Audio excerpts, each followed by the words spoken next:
Good morning and welcome to Rising. We've got such a great show for you today. Again, joined by Lindsey Granger. Nice to see you back in D.C. from your travels. Thank you. I'm so happy to be back. You received an award, I believe? I did. I was honored by the Denver Business Journal for nice. Outstanding Women in Business.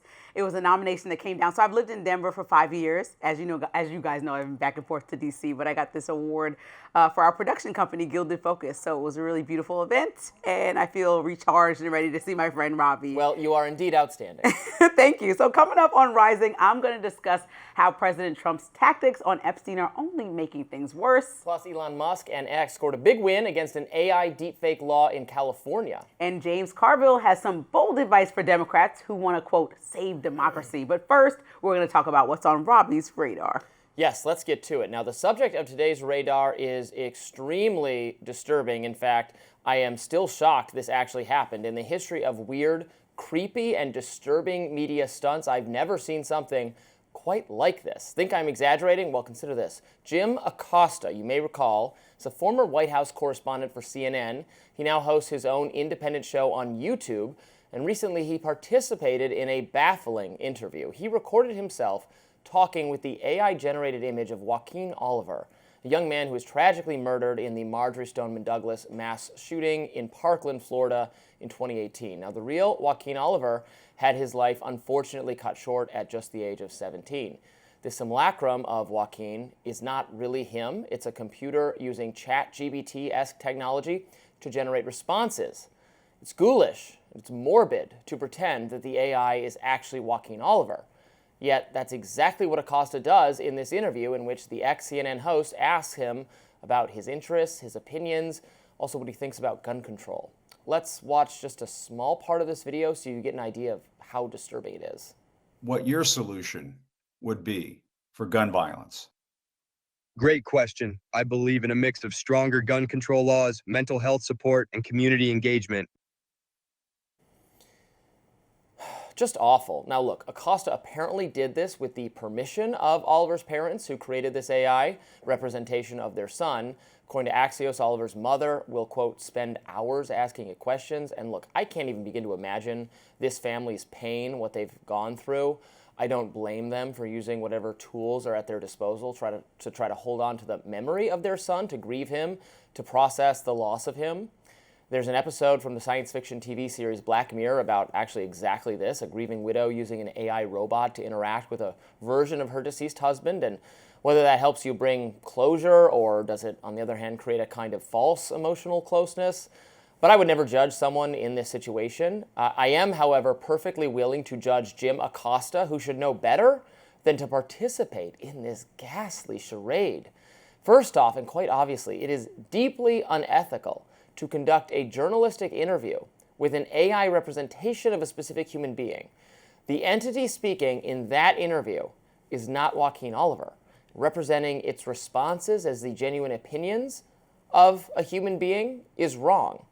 It's bad enough when journalists try to present the policy views of victims of some tragedy as a kind of trump card, as if they have expertise. But here Acosta has gone even further. He's shamelessly using a dead kid to argue for gun control.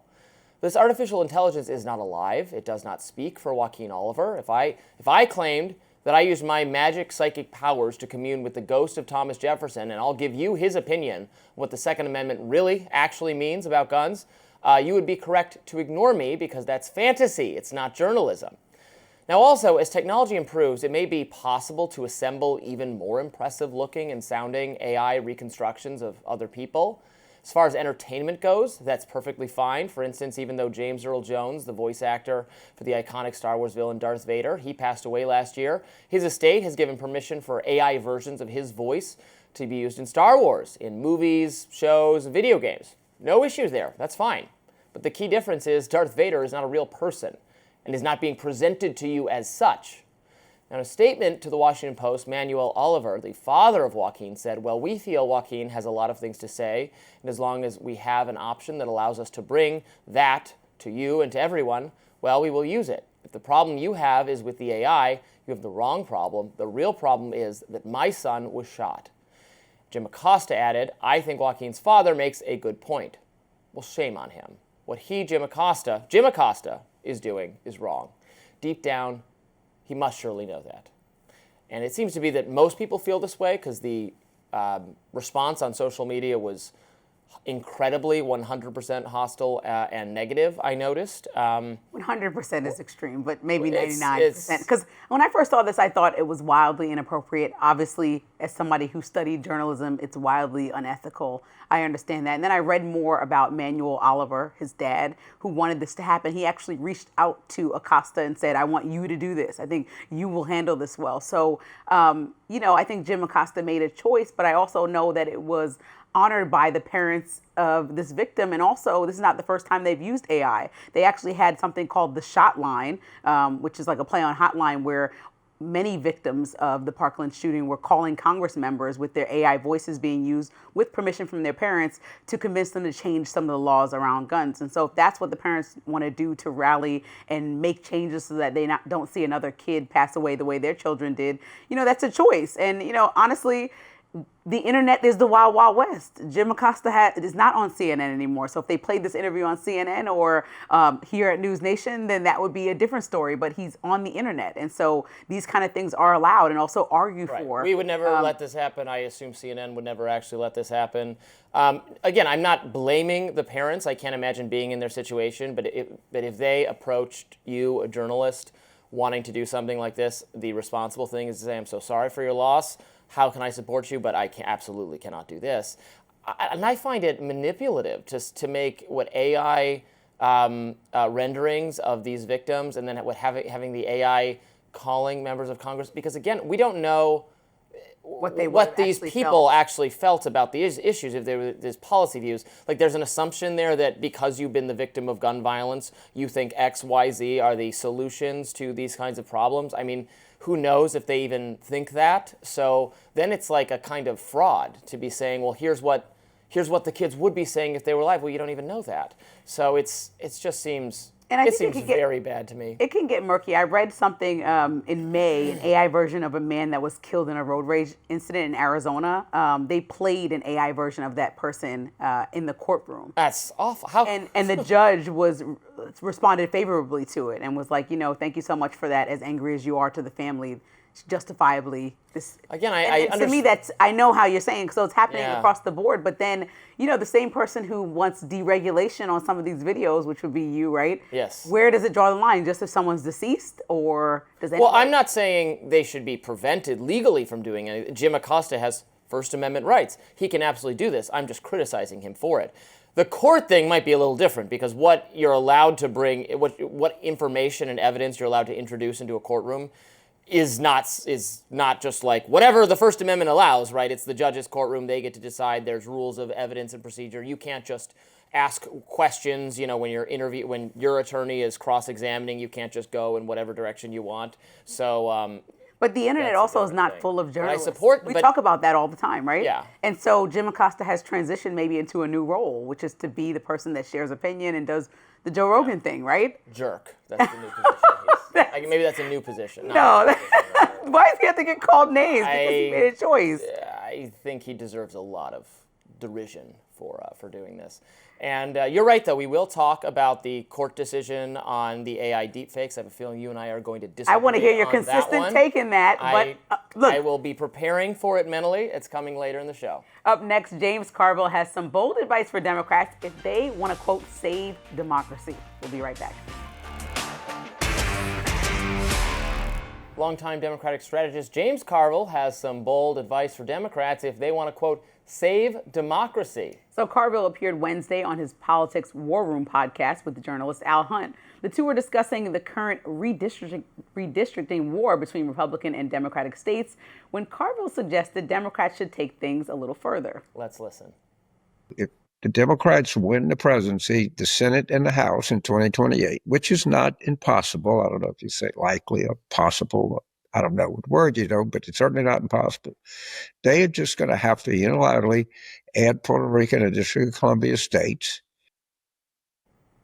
Carville didn't stop there, however. He suggested Democrats follow through on an idea some of them have had for a while now, packing the Supreme Court. Let's take a look. And they may have to expand the court to 13 members. Any of those things in isolation, I would be skeptical about. I would be cautious about. I would say, well, I don't know if that's the greatest idea in the world. You're opening Pandora's box, or all kinds of things. If you want to save democracy, I think you got to do all of those things, because we just are moving further and further away from being anything close to democracy. In September of 2024, Oregon Senator Ron Wyden introduced a bill to add 6 more seats to the Supreme Court over the course of 3 presidential terms. Now, Wyden said he made the move to reform the court due to its legitimacy crisis. Now, a recent Gallup poll found the Supreme Court's approval rating has fallen below 40% for the first time. 75% of Republicans approve of the Supreme Court's job, while only 11% of Democrats approve. The poll was conducted from July 7th through the 21st. Listen, I wholeheartedly disagree with James Carville. I don't think this is a good idea. I think it's been battle tested. Back in the day, Franklin D. Roosevelt tried this when he wanted people to get on board for the New Deal, and it was met with criticism from his own party, but everyone else in the country was like, no, let's not try to sway the Supreme Court. But as much as I disagree with James Carville, I think that Republicans have done a good job at breaking all the rules. So like when you talk about 2016 and Amy Coney Barrett becoming a Supreme Court justice to replace Ruth Bader Ginsburg, I think that's a ridiculous replacement, especially after you skipped over President Obama's. Because what rule was broken? No, because they didn't allow President Obama to go ahead and move forward his Supreme Court justice pick. That's not a rule. Because Mitch McConnell they don't play the game fair. It's like if you and I are playing chess and you're just jumping around like not playing correctly. Yeah, sure. Nobody makes the rules. We can actually do whatever we want. No, it'd be like I did a legitimate move you just didn't know about. I en passanted. Mitch McConnell said he had and you're like, what is that? I didn't know what weird thing pawns can do. Let's jog everybody's memory and paint the picture fully. Mitch McConnell said he had such an issue in 2016.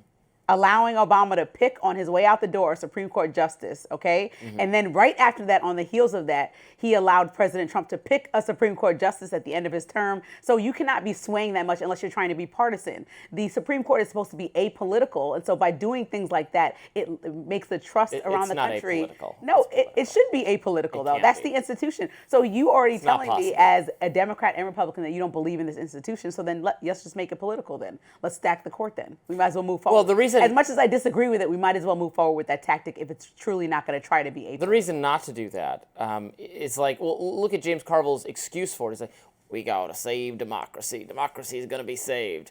And then it's like, okay, you have to save democracy by, what, finishing off all the institutions of democracy? You want to add the Supreme Court, you're just going to make it totally... Whoever comes into power appoints however many new Supreme Court justices. Well, then it's not going to have any independence from the executive and the Congress whatsoever.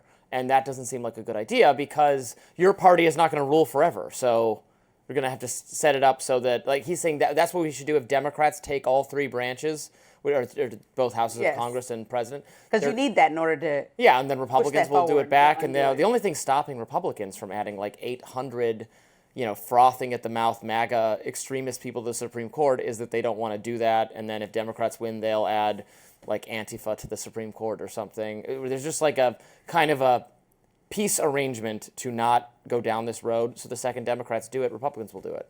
I think that I don't like the direction this week has been going with even the redistricting conversation and like, oh, if you do this in Texas, I'll do this in a liberal state, and just continue to stack and try to make rules redistrict in a way that benefits a party. I think that we should have some faith in our institutions and try to continue to move forward and allow them to work. And so at the same time, Democrats cannot be the people that get bulldozed over every time, right?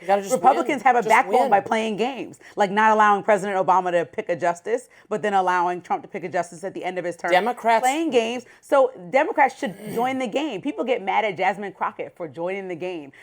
Trump's game of being disrespectful, rude, and direct, right? So Democrats need to join the game sometimes. And even though I don't like it, they cannot just sit back and constantly get bulldozed. And so in that way, yes, stacking the court would be playing the game, but then we'd open up Pandora's box to endlessly play the game. If Democrats controlled the Senate and there was a Republican president and a Supreme Court justice died and a Republican president picked a nominee, the Democratic Senate would never, ever, ever vote to confirm this person.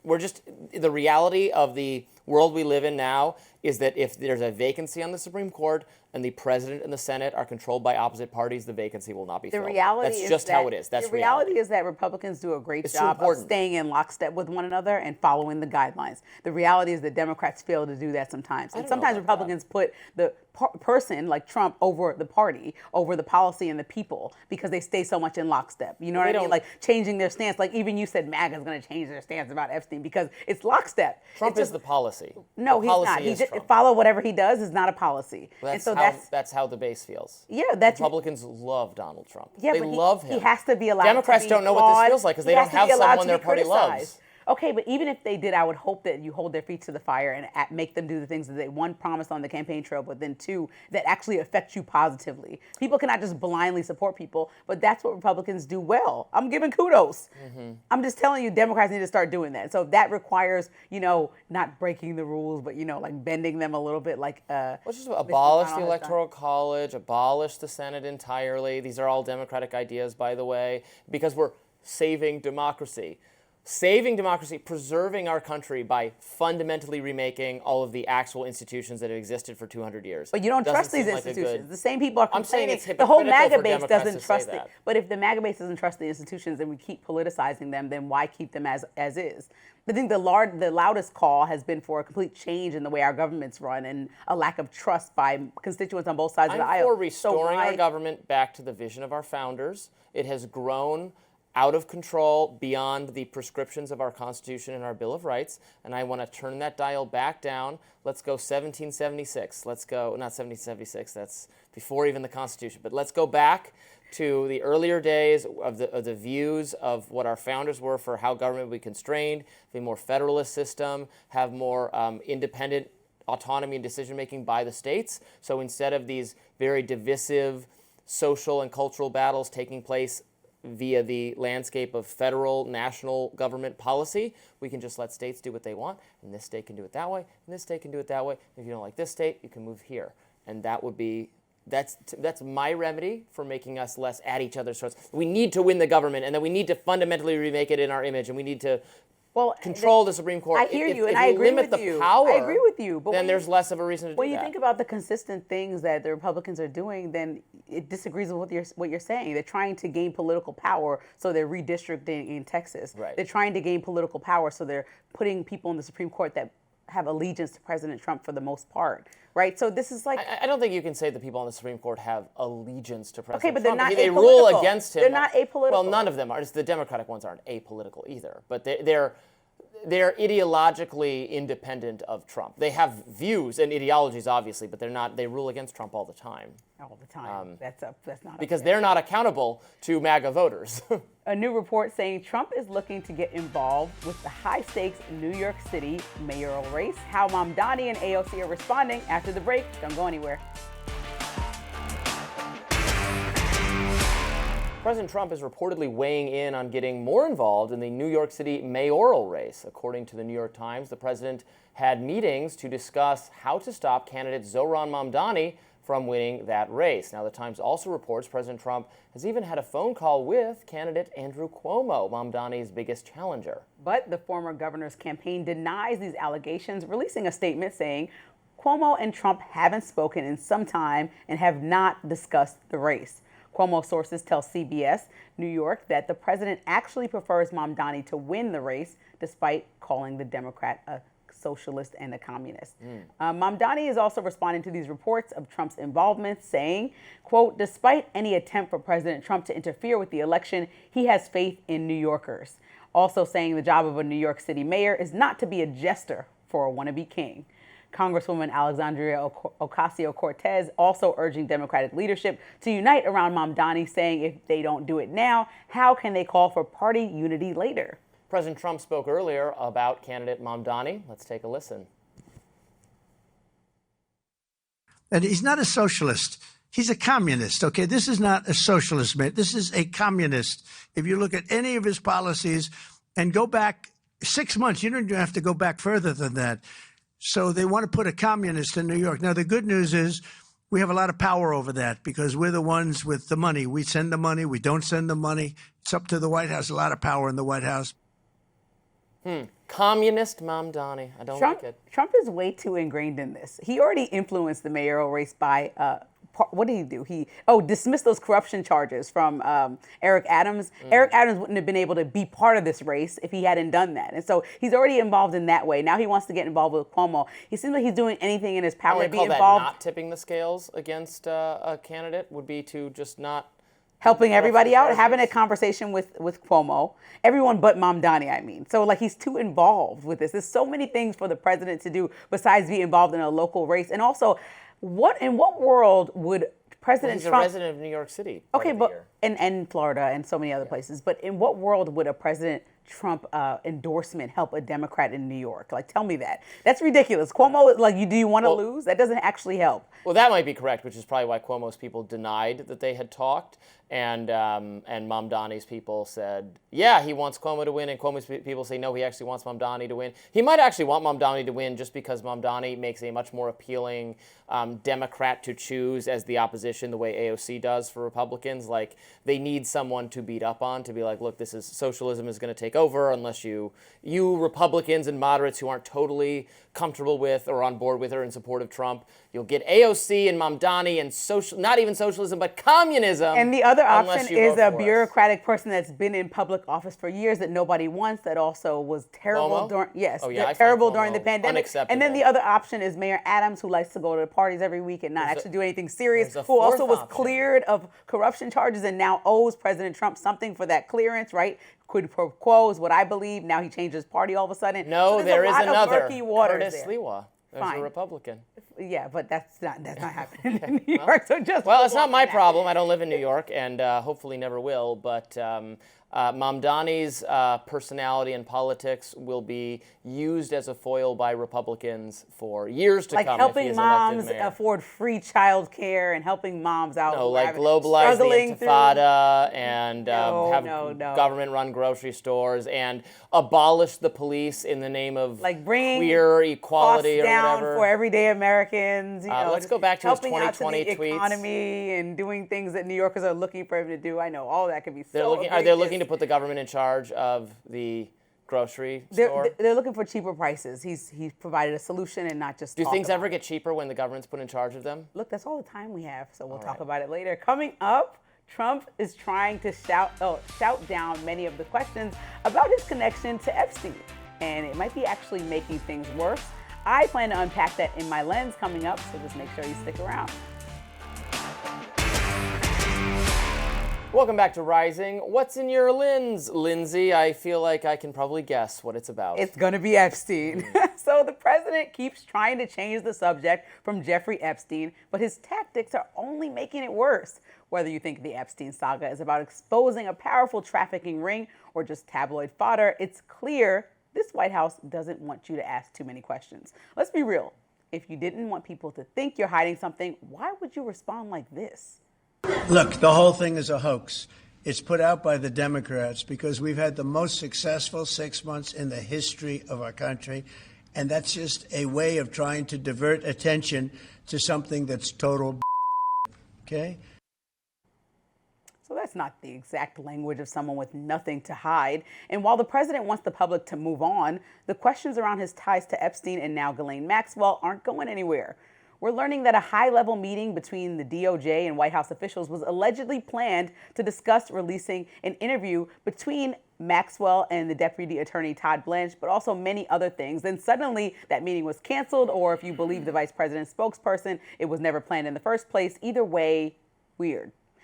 Add that to the fact that Ghislaine Maxwell, a convicted sex trafficker and Epstein's close associate, was quietly moved from her Florida prison to a lower security facility in Texas without any explanation or much at all. President Trump says he had no idea, but Jasmine Crockett, she isn't buying that. Take a look. When it came to what the president told me today, that he was not personally aware of the Ghislaine Maxwell prison transfer, do you believe that? I don't think that there's a lot that the president is personally aware of. So him being clueless is on brand. But in this particular set of circumstances where he is personally looking out for himself, I absolutely believe that he was knowledgeable about this. So Representative Crockett goes on to say when it's about protecting himself, he absolutely knows what's happening. Now here's the kicker. Jeffrey Epstein's madam, Ghislaine Maxwell, reportedly told Justice Department officials in recent interviews that she never saw President Trump doing anything concerning. So let me get this straight. We're supposed to believe her after she's allegedly perjured herself twice and has every reason to stay in Trump's good graces, especially if she's hoping for a pardon down the line. The Trump strategy here, it's a three-part play. Well, step one, tell his supporters to stop talking about Epstein. Step two, change the subject to anything else, even if it makes no sense. Step three, trickling out just enough information to act transparent while still keeping most of the truth locked away. Here's the problem. The more the president screams hoax, the more people wonder what he's hiding. Like when he tried to deny writing a letter to Epstein, but then went off about never doodling, which only triggered people to dig up his doodling old sketches. Or when he brought a registered sex offender, Lawrence Taylor, to the White House to promote physical fitness, only reminding folks about the other sex offender he used to call a friend. Let's be clear, even if no new bombshell drops, the questions about Epstein, Maxwell, and what Trump knew or didn't know are not going away, especially not when the administration keeps acting like there's something we should not see. And in this case, silence speaks louder than any Truth Social post. I think it's time to move on. No, I'm not dealing with this, Robbie. I think it's time no, to move this on. is such, you know what? This is ridiculous behavior coming from you. It's not time to move on. And I don't think that it's MAGA base is going to follow you along to this I think they moveon.com. No, I don't think so. I think that people in the moveon.org. party, okay, whatever. I don't think people in the party want to just move on. There is a vested interest in the Congress, and we're especially not going to move on this month. They've done subpoenaed 1 million people to come testify, high-profile people. There's nobody who knows anything, and there's nothing to say. And we just should believe Ghislaine Maxwell. No, you know what? Why are they not releasing all the documents that the Treasury Department happens? They've released hundreds of thousands. We should definitely follow the money, and that will answer a lot of the questions. They keep waving these things in front of our faces that they may or may not release. Release the Treasury Department documents, and we will understand where the money went, and that will tell us what crimes happened. What money? What do you? We know what crimes happened. Jeffrey Epstein was a abuser who was of involved? sex. Who was paying him? They said that Jeffrey Epstein was bribing people. Which people in political? Who said this? He was not bribing anyone. People think that Jeffrey Epstein had stuff on other People think high that profile. Martians are hiding in You the believe in people think aliens? things. No, I don't believe in aliens. Okay, this don't is start beginning to this. resemble the UAP thing No, quite a this is bit. such a We ridiculous know thing there was to a take. man and a woman involved in sexual abuse of And underage lots of people. high-profile political people, and that it could include President Trump. Were So accused by if we liars. see the money and follow the money trail of people who potentially paid Epstein, that could be looking like a payoff. No, but yes, we can follow it along. That's not. He wasn't. His fortune does not come from being paid invested by in, abuse. invested in. You know what I mean? Like it's like quid pro quo. Again, that's not something that Trump is completely absolved of. That's something that he does often, right? We understand that based on the history of. So that he could have sex with underage women? No, I don't know. I'm not accusing President Trump of anything. I'm saying, like, let's release all the information. President Trump should also be subpoenaed. Mm-hmm. He should also be subpoenaed. Why not? He should also testify This is before a Democratic Congress. hoax after all. No, this is. You know what? This is ridiculous. No, I can't. No, he's right. I can't even believe Trump you're is. doing I didn't this. even. I didn't No, I'm completely very agree with Trump at the interested in this. beginning, but as time goes on, I think he's totally correct about No, this. well then just release He the was information. wise to, from the start, say, there's been a lot of false accusations made in this category. So if there's new stuff that's in the public eye, we'll release it, and if there's all your not, we people. won't. Explain Kash Patel. Explain Pam Bondi. Explain everything that they said for the last year about. Yeah, all they the were Epstein grifting. stuff. They overpromised. They promised something that wasn't actually there. They now realize that they had to actually, so many MAGA people are used to making sensational promises and never having to follow up on those promises because they're not actually in power. But now we are in power. MAGA is in power, so they had to do what they said they were going to do, and they were caught in that hypocrisy because there's nothing they can do because there's no new information on high-profile abusers of young girls related to So then Epstein. why is a bipartisan committee subpoenaing all these high-profile people? Why are they moving forward with this? People on both sides of the aisle. Why is that happening? I am perfectly happy There's to hold interest in finding out Kash how Patel this can and happen, Dan all the steps Bongino that led us to get and to a A.G. situation like Bondi this. accountable for misleading their own supporters about what was going to happen when they got to be in charge. And you just I agree accept with that. anything But Ghislaine Donald Maxwell Trump never says. said Like anything to the she contrary. said, "Oh, I didn't see anything egregious coming from President Trump.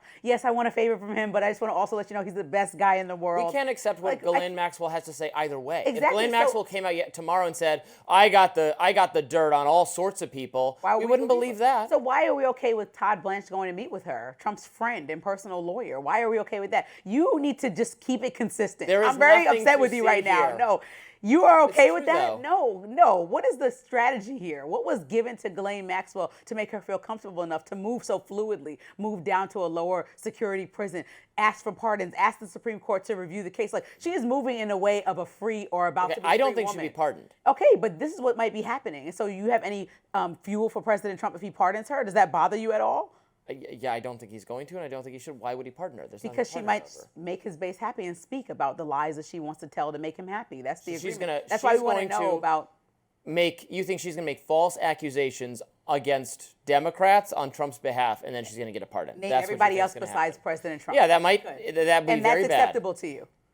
Or would Of you- course not. No, absolutely exactly. not. So you would hold President Trump's feet to the fire and say, "Oh, that's now what are you But hiding?"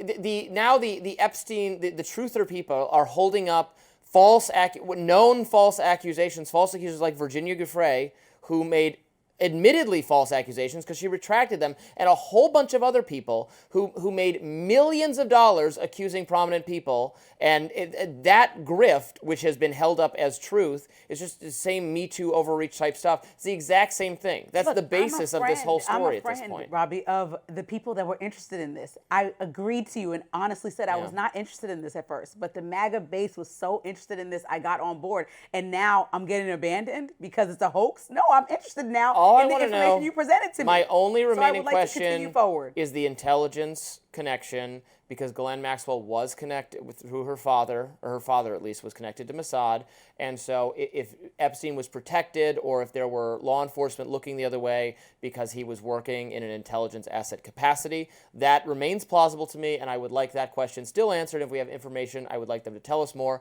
Of course, the government is never going to admit willingly any intelligence asset sort of scenario. So I support Thomas Massie and what he's doing. I just don't think we're going to find out more about high-profile abusers. So right now we're just wasting money and time subpoenaing all these people. Next up, Elon Musk walked out of a California court with a win this week. What it means for the future of AI coming up. Stay with us. Remember in the lead up to the election last year when many in the tech industry were voicing their concerns about election deepfakes? Well, a federal judge in California just struck down a law that was intended to put restrictions on that kind of content, and surprise, surprise, Elon Musk is at the center of this important free speech case. So here's what happened. California Governor Gavin Newsom signed 2 bills into law last year after Musk shared a doctored video of then Vice President Kamala Harris ahead of the election. The laws required platforms to pull deceptive AI content related to the election and required labels on any digitally altered campaign materials and ads. Those 2 laws were challenged by the creator of the video that Musk shared on free speech grounds. Musk and X later jumped on the suit, arguing that the laws were, quote, designed to make computer-generated parody illegal. In his ruling in Musk's favor, Judge John Menendez declined to give an opinion on the First Amendment arguments. He instead pointed to federal rules for online platforms. Menendez said the law requiring platforms to pull the content was contrary to Section 230 of the Communications Decency Act, which does shield platforms like X and Facebook from liability for what its users post. He also indicated that he intended to overrule the law requiring a label on digitally altered campaign materials. The ruling was met with mixed reviews. Journalist at Florida's Voice, Eric Doherty, called it a victory on X, saying, quote, comedy is and always should be legal and unrestricted. But an AI influencer, Anastasia Moore, warned in her own post to Musk's platform, quote, now X can legally host AI-fueled campaign madness. Welcome to election 2026. Buckle up. I applaud this ruling, which is just a clearly recognizing the federal law. We talked about this last week. Section 230 is a federal law, so it supersedes state law. The state of California tried to have a law saying that the platforms had to take down deepfakes. This judge didn't even rule on the First Amendment question. So that it still could be found that doing that would violate the First Amendment. I would argue, obviously, it violates the First Amendment. But that's not even what he said. What he said is that it violates a federal law, Section 230, which says that the content that appears on a social media site or any internet website, whether it's Facebook, X, or the website of thehill.com, the comments there, that content is not owned by the platform. The platform is not liable for it. So you could have a law maybe requiring I would say it would violate the First Amendment still, but the person who creates the AI video would have to take it down, but you can't require X, the platform, to take it down because they're not responsible for the content that appears on the site, according to Section 230, the federal law. Look, I think that sorry, you lose. I think the American public is really smart, and I think everybody has discernment. I think AI videos are getting better and better, and so people may sadly mistake something that's AI for truth. So when you attach that to a candidate like Kamala Harris, who said, I'm the ultimate diversity hire in this AI video, it will make people think that she is actually rallying on the fact that she got her job specifically for DEI or something like that, and that's just a lie. So all her jobs, she actually has worked very hard throughout her career. And either way, even if she was a DEI hire, what does that mean? And it didn't come out of her mouth. We need to just actually have facts. You hold in your radar. She's not a DEI choice for vice president. You hold people to a certain standard that were former journalists that you're not holding these huge companies to. So you're asking Acosta in the first segment in Radar not to interview an AI version of a Parkland victim because that's unethical. Yes. Well, I think it's unethical to have somebody who's running and actually still alive for a position that people are living and breathing on social media, feeding into the news, understanding what's going on, and consuming information that way. I mean, I saw a video this week of Sydney Sweeney crying out of context, and somebody made it seem like she was crying over the ad. And if I hadn't read into it, and a lot of people don't have the time to, then I would be like, oh man, she's crying over this, that's a lot. But it wasn't true. That was tears from like years ago. And so that's what I mean. Like, you have to really be super discerning on social media, and there's no guardrails. I don't think that there should be complete guardrails, but I think we should start to consider that sometimes people are going to take face value a quick video as law, and when it can affect elections or affect your opinion of a candidate in an election, I think that's too far. And you should not just want it to be willy-nilly on social media, especially when you believe that social media and digital new media is the wave of the future and the wave of information, and we should trust people online as much as we trust real journalists at these standard outlets. Well, it starts with having accountability, the same accountability you want for Acosta to have for these platform owners, and not having false information on their sites. Well, and don't hide behind a parody either. It's not a joke. It's not on the platform to control. I don't want the platform to exercise control over the content to a greater degree. And put even a message saying this is false? That's not on. They don't have to do that. They should have a policy. Well, it's up to them whether they think that policy is good or not. I'm not against that necessarily. I would say it this way: if your manipulation and your deep fake or whatever is so impressive and is not labeled as parody in any way, then we might be getting into territory where what you're doing, you, the creator of the content, not you, the platform. Again, the platform is not liable. You, the creator of the content, might be engaged in a kind of fraud, whereas you're actually misrepresenting something as something else, and then perhaps someone who is misrepresented in that way could sue that person for doing that. You could see, like, what if you made a deep fake of the CEO of, I don't know, Pfizer saying our vaccines don't actually work, and Pfizer's stock price went down. This X would not be liable for that. You might be liable for that for making the content. We should hold people accountable for the things they themselves do. So I'm not against that necessarily, but that's not beyond the realm of what civil liability already has. We don't necessarily need new laws for that. And I would be very wary of doing it in political cases, because there's a long and proud history in this country of satire and parody and making fun of political figures. Most people, some of these deepfakes are getting more impressive, but we've been warned for years that the internet makes people confused and people believe everything they see. That's what we're told, and then what we find out is that very small numbers of people are really, really, really fooled by. They tend to be boomers. They tend to be old people. They get fooled, I'm glad you said but that. Other people don't. I'm glad you said that, because to me, it can lead to misinformation. It can lead to people getting scammed. I can only speak from personal experience. There's a couple older people in my vicinity that have gotten either scammed on one of these apps or a phone call that led to a scam. So these things are all just elevated ways to get people in bad situations. And so when you have information and people are using the internet in different ways, like the way that Gen Zer uses the internet compared to my grandmother is not the the same. And so a Gen Z might be like, oh, that's stupid. That's not real, because they play and they edit in apps and they use technology in a way that's even faster than I do. But then when you have my grandmother who's never edited a video in her life and just posting everything using Instagram incorrectly, well, not incorrectly, the way that she wants to use it, then she can easily see something and think that I actually said it or think someone else actually said it. And then when they ask for money or they do something like that, it's a lie. And let's not overly praise Gen Z here. They'll see like a I love TikTok Gen of Z. Osama bin Laden saying we deserve to have the Twin Towers get knocked over. And they're like, oh, yes, that's great. Slay.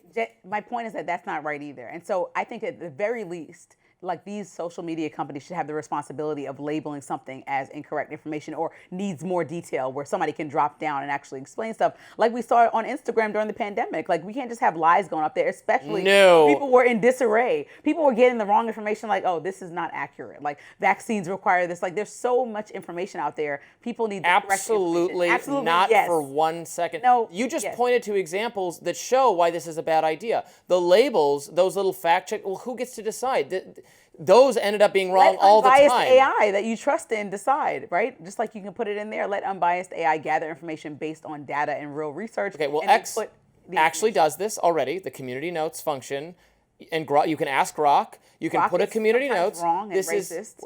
Grok is sometimes wrong. What is that? Who programs that? Okay, the fact checker activist groups that do fact checking for Facebook that program got sacked, those people were wrong constantly. Like, the fact checkers are wrong sometimes and the AI is wrong. The people, like, there's no independent, perfectly brilliant, smart, objective people who we can trust to decide what's true or false. So the solution is willy-nilly, just do whatever? The internet's the wild west, and unfettered, just accept these lies, accept Kamala Harris being deep-faked and somebody's grandma believing it, these boomers that you're always talking about, falling for these lies and then saying, I'm not voting for her or anyone If there was else. this perfect entity that could tell truth from lies and knew what everything was, well, then we wouldn't even need free speech, because we could just do whatever that thing said. But that thing doesn't exist. So we need free speech so that we can argue and discuss and engage with lies, engage with misinformation, and find out what the truth is. There shouldn't be any type of weird unpacking here. Like, if something is a deep fake of somebody, it should be gone.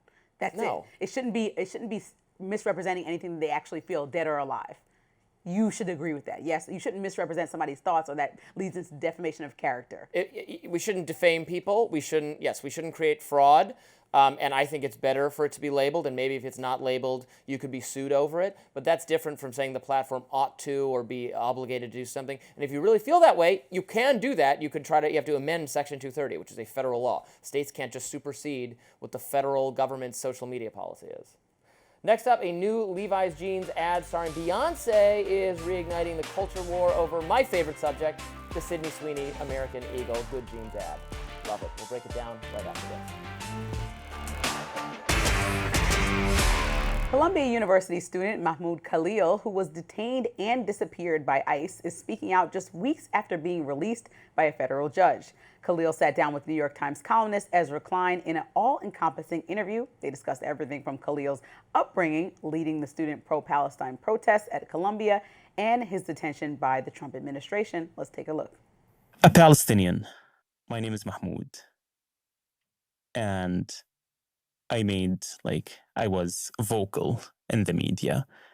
So that's the perfect target to make an example out of. These practices were kind of present in Syria, where you have a security branch like kidnapping you from the street or disappearing you, arbitrarily detaining you. So I never felt that this would happen to me in the United States, where they would show up without any arrest warrant, without anything, and just take me. Khalil also had this moment, which is being heavily scrutinized on social media. Let's watch. To me, it felt frightening that we had to reach this moment in the Palestinian struggle. And it's clear, it's becoming more and more violent. By October 6, over 200 Palestinians were killed by Israeli forces and settlers. Over 40 of them were children.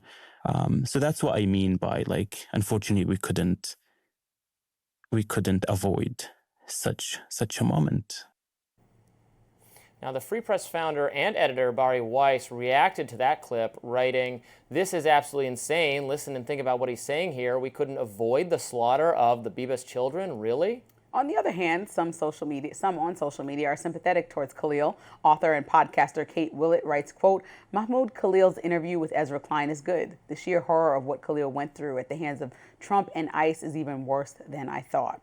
I think his detention, despite being a green card holder, despite being married to a U.S. citizen, more than anything sends a sign that if you speak out and have dissent, you will be penalized. And so he is not somebody who is, and I'm tired of the conflation between people saying, I want to stand up for Palestinian people that are innocent, that don't deserve to die, and I support Hamas. Because he's never said that. He also talked about, because I listened to the whole interview, working in tandem with Jewish students at Columbia University, and Columbia having a responsibility to protect students so they're not standing on this hollow ground of free speech and actually allowing free speech. Like, he wasn't partaking in any type of isolation of Jewish students. He was participating with them to move forward and also say, I acknowledge October 7th was a terrible, horrible tragedy and disaster. But I also want to make sure that Palestinian people that are innocent are not mistreated after decades of feeling misplaced. And that's a valid feeling for people over there. And so I think this interview was eye-opening. And I also think that we have a responsibility, especially everyone in the Republican Party that lives and stands by free speech, to allow freedom of protest and free speech. So I agree that he should enjoy robust First Amendment free speech protection. I complained about his detention. I wrote against it. I spoke against it. I think explicit advocacy for Hamas is deplorable, but is part of free speech. And now he's not, because of his immigration status, that there's not a right to be here in the country or a citizen, but he does have a green card. And so I think it was absolutely wrong to detain him based on his advocacy. It gets into very slippery questions. The way the administration defended it was not good to me. I'm totally against it. That said, I find his comments in this interview absolutely shocking and appalling. He said, you see, because he slows down in what he's saying and he really tries to choose his words carefully, and yet nevertheless says essentially that what happened on October 7th was necessary, was Israel's fault, what had to happen, the violence that took place there had to take place. I don't know if that's direct sympathizing with Hamas, but it sure seems to be making excuses for what Hamas did, and I think that's wrong. I think you can say the treatment of the Palestinians is wrong, and what Israel has done in response to that terrorist attack is appalling and has resulted in thousands of people dying, women and children. People are starving. The whole Gaza Strip destroyed, and that was awful. And it was awful, and frankly, it was an inevitable result of what Hamas did. Of course, Israel was going to respond in this way. I don't condone what they're responding in this way. I don't want the U.S. to help or aid or fund them in doing it or provide cover for them at all. But Hamas killed children, and that should be, they should be, people advocating for the Palestinian cause, I would say it would behoove them to put much more distance than Mahmoud Khalil did there between themselves and a terrorist group. And what I heard when I listened to the interview, because obviously when you watch a whole interview, there's nobody that speaks for an hour and a half, and I'm like, yes, you said it exactly how I would, right? That's called nuance. But I heard that he has had a lifelong struggle trying to understand the connection between Palestinian dignity and human rights and trying to figure out what the way forward looks like. Obviously, this is not something new in any presidency's time, the friction between Palestinian people and Israeli people, right? We're talking about decades and decades long of struggle, and we're talking about implications from other nations that have put people in position to debate over this land. And so he's talking about an upbringing and an experience that he had that makes him feel like profoundly there's people there that are innocent, that are not Hamas, that he should stand up for as somebody who's related to that culture. And I think that that is a valid conversation worth hearing, because that's how a lot of people feel. And that doesn't mean that because you criticize Netanyahu or think that people do have an opportunity to respond for retaliation or an attack, it means that you're anti-Semitic. It means that I want you to understand that there are people who, just like people in America sometimes want nothing to do with governmental choices that may or may not hurt people or harm people, the same way that people in other countries can feel the same way. Like, I don't want to be associated with what the worst of my society is doing. I don't want, and I don't think that he should automatically be associated with that because he thinks that people, Palestinian people, should deserve the same dignity and human rights as everyone else in the world. I think the basic things that he's asking for is freedom for people that feel oppressed for decades. But if either what is the realistic solution, though? Because while I am against what Israel's doing, and I speak against it all the time, and I certainly don't want to fund it, and I think this outcome where thousands of people are dying is just not acceptable. That can't be, well, this is the best option we had. I just reject that. I support, in theory, the Gaza Palestinians having their own state, but the reality of that would be Hamas would be in charge. Then they would be governing this area. If the people don't not want that enough to stop that from happening, Hamas would be the government, and then they've sworn to destroy Israel. They would use that position to launch further attacks on Israel. Israel said, well, that cannot happen. If they were all one state, then there's more of them, and they would overwhelm the Jewish character of Israel and turn it into some kind of Islamic theocracy like probably Iran or the other countries in the region. We don't want that to happen either. So then what do we actually do? I mean, if all those solutions that's not tenable. Israel's never going to allow that to happen. Yeah, Europe's position based on what's happening and the atrocities and war crimes, they're saying, next step is a two-state solution. We will recognize two states. But also you have to understand, like you always say, dictators and people that we wholly morally disagree with around the world are running countries. Yeah. That's what it is. And we work with them or don't work with them. We decide how we exchange, how we trade with them, and all these things. And so the Palestinian people should not be the only people that can't figure out how to govern themselves, right? There are many issues going on around the world. I wish they could figure out how to govern themselves, but they clearly can't. I don't think they're being given an opportunity to, right? Like, I think we need to figure out what the next because the last time we did that, they put Hamas in charge, right? The last time there was elections held in the Gaza Strip was 20 years ago, and they put Hamas in charge. And, and again, I feel very sorry for them. I don't know what to do for them. Now they don't have the choice to change their leadership, but I don't know that they would if they could. It's just very bad, and none of the people in the region, none of the government, the Saudis, the Qataris, all of those people, they don't want to give Hamas more power either. They have to pretend that they're so worked up about the Palestinians because the people of those countries are, but the leadership of those countries, they don't want Palestinian statehood either. But historically, we've seen and they don't want to take specifically even in the Middle East where, like when we saw the Arab Spring uprising, like you'll see this. That was a disaster. Yeah, but you see that there's leaders that the people and the public don't want. So that's okay to happen. We can let it be an uprising, but you can let people live. These people are starving to death. Yeah. You know what I mean? At least let them live to have an uprising or live to decide what their leadership looks like. People just want an opportunity at life. And so when you have protesters saying, even a year ago, this is going too far, I think we could have stopped this earlier. One thing to defend yourself from an attack, another thing to commit what the international community sees as war crimes. And now that we're 2 years plus in, I think that it's time to figure out what a realistic solution is, because starving people to death is not. Well, if Mahmoud Khalil and his faction want to be part of that discussion, I would like to see more acknowledgement from them. Hamas is a terrorist group. They are reprehensible. They cannot be the leadership of Gaza because Israel will never allow that, and their leadership is not good for the Palestinian people. And the violence that they perpetrated was not inevitable, was not some legitimate thing, but was a conscious decision by them to cause terrorism that has produced a response that has gotten thousands and thousands and thousands of their own people killed. And I acknowge that, and I'd like to say... I know you do. No, and I'd like to say that I think that it's also behooves people who support Israel blindly to acknowledge that Netanyahu is flawed, and he can be criticized. Yes. And so simultaneously, both of those things should happen much more. Yes. No blind loyalty to Netanyahu or to the Israeli government. America first. I am absolutely in agreement on that. So we end on a positive note. Yeah, I think on this one we agree with more on... We more agree on this than some other topics we've had to address today. GOP Rep Cory Mills accused of revenge porn threats. We'll talk to Hill reporter Emily Brooks about it next. We'll be right back.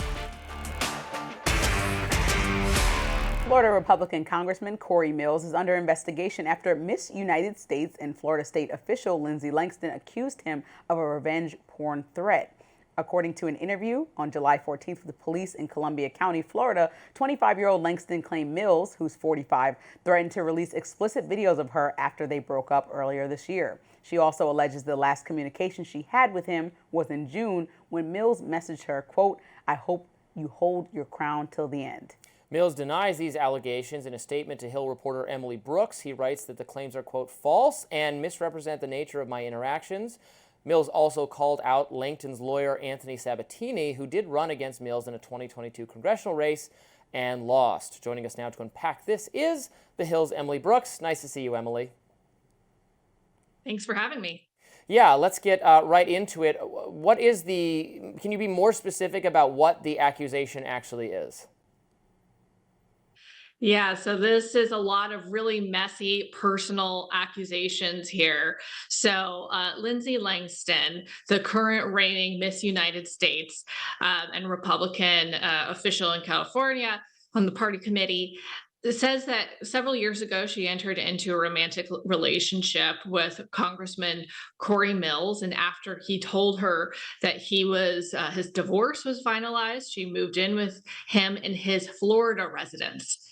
Now, back in Washington, D.C., at that residence, a separate residence that he had, earlier this year, there was reports that came out that another woman he was allegedly in a romantic relationship with had called police and said that there was a physical altercation. Both of them later denied that a physical altercation took place.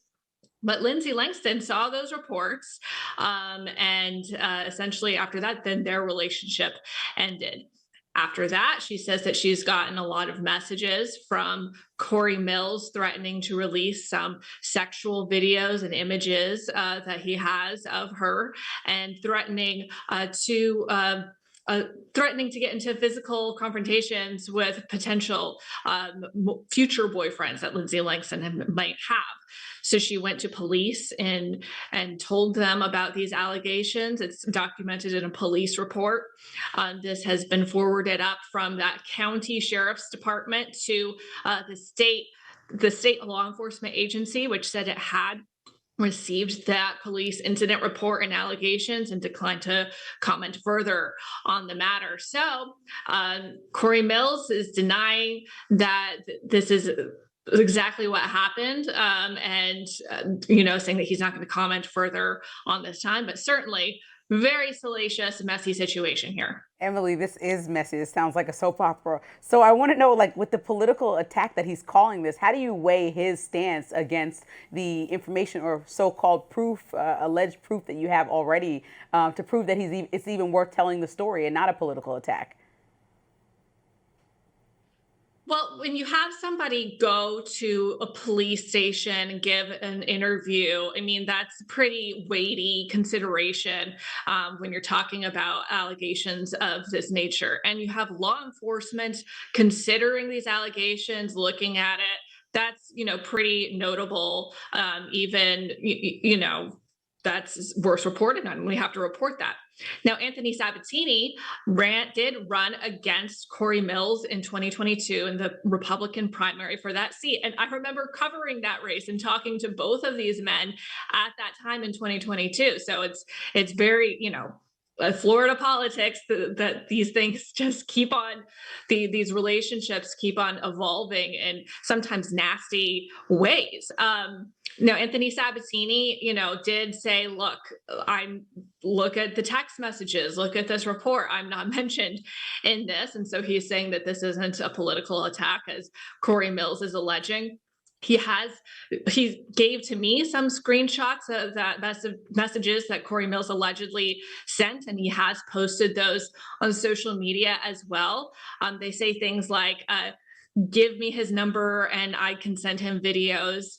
Obviously, we haven't necessarily authenticated those, but these are the allegations and they line up with what Lindsey Langston did tell police, which is pretty weighty. So, this is what we have. This is a very messy situation, a lot of high tensions and bad blood from past political battles. Anthony Sabatini is calling on Cory Mills to resign from Congress over this. It's, very heightened tensions. Right, and given this is all, Republican on Republican disagreement, will what steps, how are other Republican officials treating this?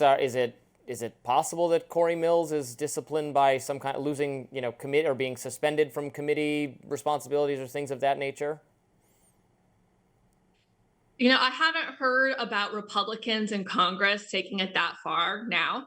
Now, Cory Mills is also subject to a House Ethics Committee investigation over campaign finance issues from 2022. That investigation is still open. House Ethics Committee tends to drag along, and these things take forever before we ever see anything. In very rare instances, it has been where we've seen them move quickly, most notably in the instance of former Congressman George Santos, when it was very rare that the House Ethics Committee did release a report about him, and then the House voted to expel him before he was ever tried or convicted.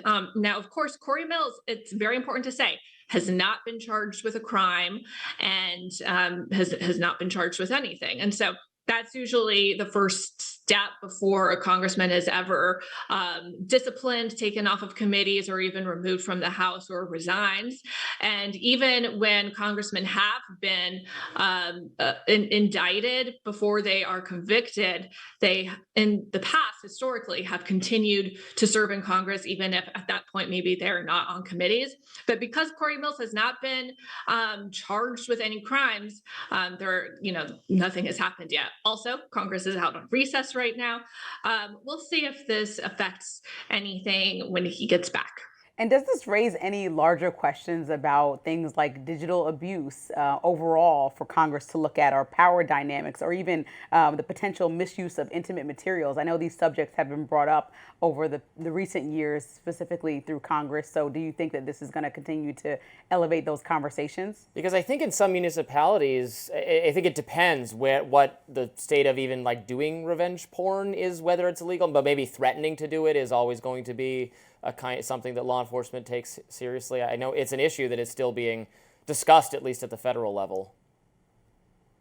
Yeah, there is a lot of speculation about whether this, if found to be accurate, could violate any of those statutes. There were also other reports, people who broke this story at Blaze News and at Dropsite News were pointing to the federal Take It Down Act, which President Trump signed into law, which is like an anti-revenge porn type of law, and whether Cory Mills could be subject to that. But, I'm not a legal expert. I'm not sure whether that could be subject to anything. Also, this is, very fresh allegations, very early in the process. Cory Mills is still denying that is exactly what's happening. So we'll see how the investigation progresses in Florida. We suppose we shall. Emily Brooks, thank you so much for joining us. We appreciate it. Thank you. More Rising right after this.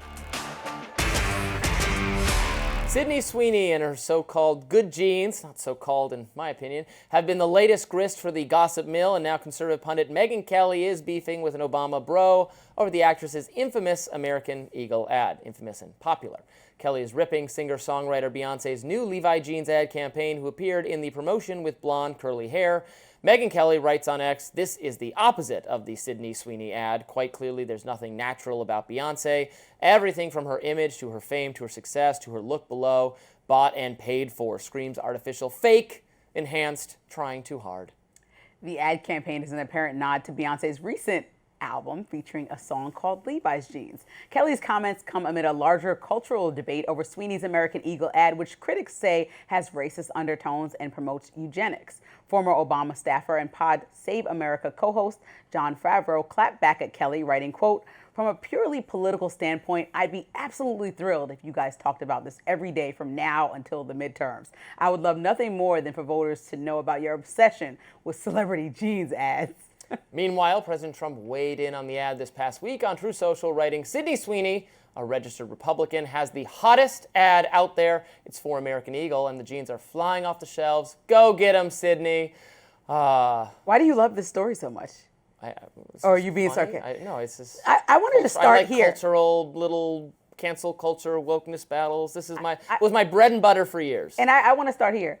I had no issue with this ad. I think Sydney Sweeney's a beautiful woman. I think it's a cool ad. It's fine. I think we're reading too deep into it, and maybe they could have used a different tagline, and everybody would have been happy. I don't think that there's some white supremacist undertone or eugenics undertone. But I was just explaining to you in past episodes because people wanted to come all the way to my Instagram and lecture me about what I was saying. They came onto your Instagram. I was explaining to you guys why people are upset. I'm not one of those people. However, what I do take issue with is Megyn Kelly talking about Beyonce. You're gonna have to bring down 20 notches, Megyn Kelly. First of all, your hair is not even blonde. So talking about Beyonce's appearance, she dyes her own hair. It's just like really bring it down. Beyonce does not have some like fabricated success. You can't fake 200 million sold albums. You cannot fake the highest selling country tour ever of all time. You cannot fake these things. So from the beginning, I think Megyn Kelly's just a little bit upset that Beyonce used her and kind of mocked her for even talking about her doing a country album during her tour, because Megyn Kelly was riled up at the fact that she used that soundbite, which her and Jay-Z do often when people on Fox or some other network are saying something negative about them. They'll use it and kind of make a caricature out of them. Megyn Kelly got upset about that and has been on and on since Beyonce came out with a country album, and now is railing off on her, talking about she can't bully Beyonce because Beyonce is privileged and powerful. Both could be true, but Megyn Kelly, it sounds like a hater. That's all I can say. She's just hating on this lady for no reason. And also, Beyonce never asked to be pit against Sydney Sweeney. So I don't understand why you're pitting these two against each other. They're both beautiful women, both denim ads. None of them asked to be in the middle of this cultural battle. So the fact that we're still talking about it, and President Trump, once again, just moseyed himself into a conversation that's so random for a president, talking about now first Taylor Swift, now Sydney Sweeney, is ridiculous. Of course, Sydney Sweeney has the option to be voting for whoever she wants to. She can be a Republican or Democrat. That doesn't bother me. I just think that this whole thing has gotten completely out of hand, and Megyn Kelly's a hater. I got distracted because they put Sydney Sweeney on screen, so I didn't listen to anything you said. But yes, look, I will say that love Megyn Kelly, but didn't agree with her. I thought Beyonce looks stunning and is a beautiful and talented person, just like Sydney Sweeney, and there's no reason to pit one against the other. I'm a fan of Beyonce's older music. I don't no one hate me. I don't just love country in general. It's not her specifically. It's just not my genre in particular. So I've not listened to that as much, but she's very talented. She looks great. I would not have come after her appearance at all. I mean, she's come no after reason her to like pit it's a them personal against each vendetta. other. Like, this woman has 99 Grammy nominations. Like, how can you fabricate that? Like, it's just like, all right, Sydney Sweeney's a good actress. Beyonce's a great longevity performer. Yeah. And not to compare their careers, but Sydney Sweeney is way younger and has a long time to go to catch up to Beyonce's longevity. So why are we acting Well, like... and Sydney Sweeney's not a singer. She's right, an she actress. doesn't, Different but I mean, categories. like... They're both attractive and stylish, but they're in different career paths. Careers, yes. Although Beyonce was a great actress in the Austin Powers 3. It's a hilarious movie. I wouldn't say Academy Award winning, but she was Not good. Academy Award winning, silly movie, but I'm entertained by those. So, all right, we didn't, just a little bit of Sydney Sweeney controversy for you today. I'm sure we'll be continuing that next week, but that does it for us on Rising Live for today. Look out for more exclusive YouTube content coming your way, and be sure to like, share, and subscribe to the Hill's YouTube channel so you never miss any content. And for those of you who like to listen while on the go, we're available anywhere you can catch podcasts. See you later.